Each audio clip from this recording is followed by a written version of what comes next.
Welcome to week 12. Is it the Bimageddon or is the Bipocalypse?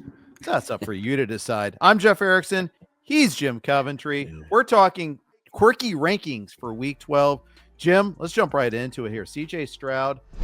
They didn't ask a lot of him on Monday night against the Cowboys. Joe Mixon was running wild.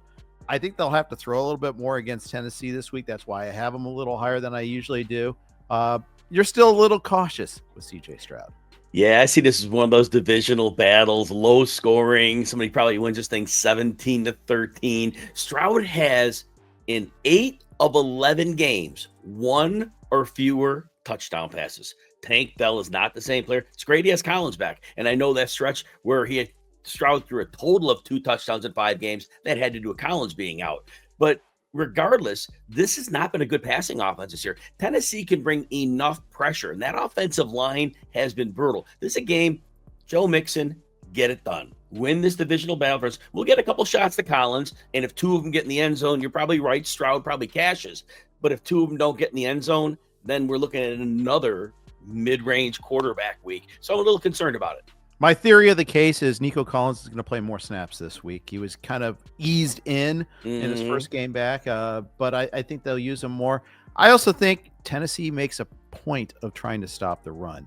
I don't think, Joe Mixon will run as wild as he does against Dallas's swinging door defense there.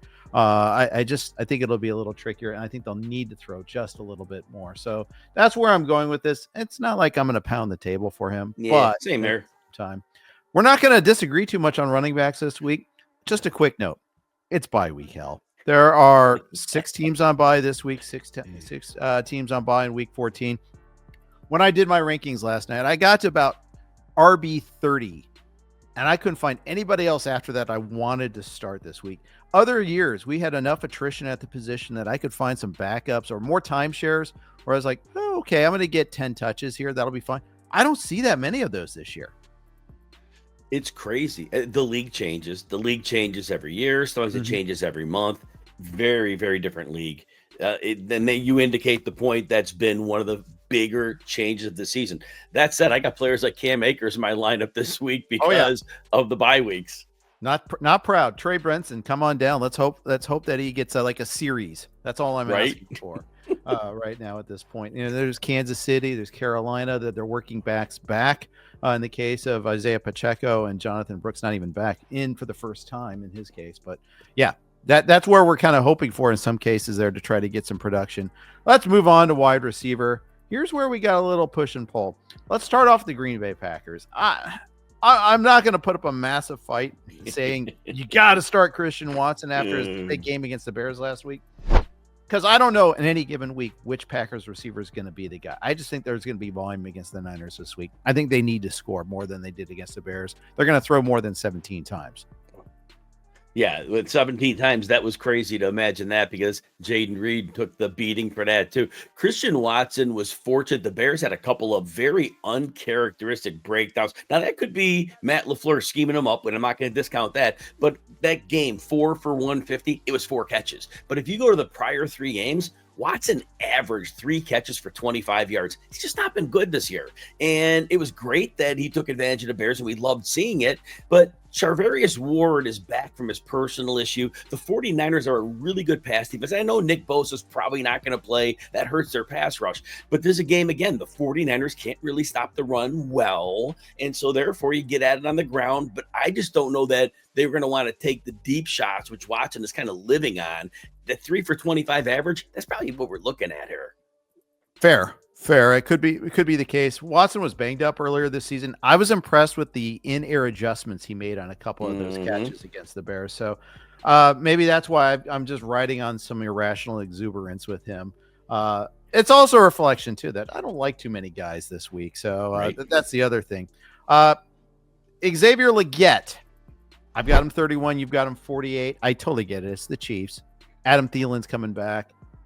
Bryce Young is the quarterback. You can make lists of reasons there.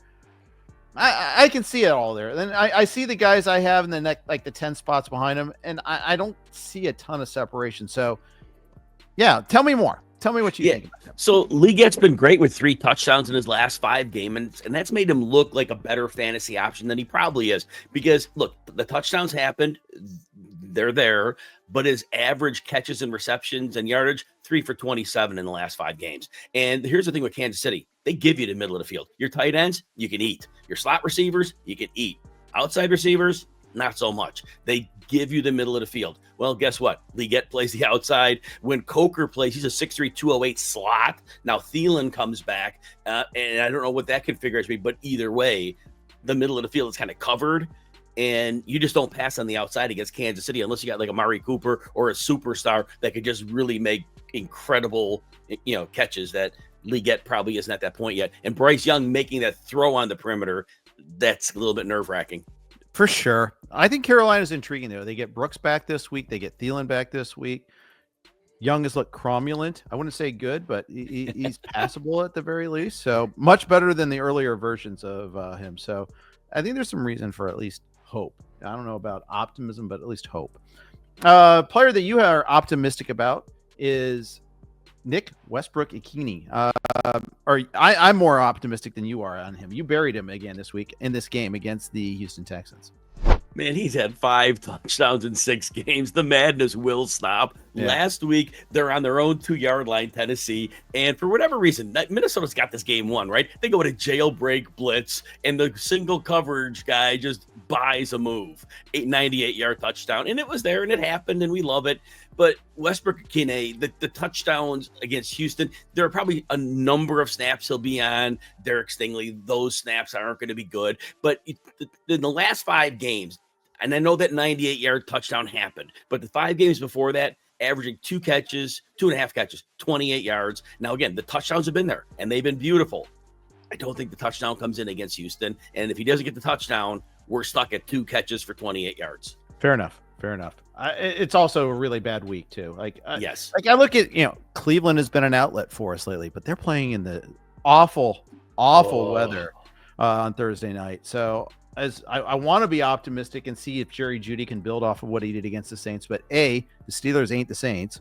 B, weather is going to be an issue there, too. So, I mean, these are some guys that I might have below Westbrook-Ikhine. Maybe it's just, minds can differ as far as that goes. 100%. Yeah. And again, these are players that are marginal players as it is. And like Jeff Ericson always says, once you kind of get outside that top 30, they're a lot closer than they seem in the rankings. Yep, indeed.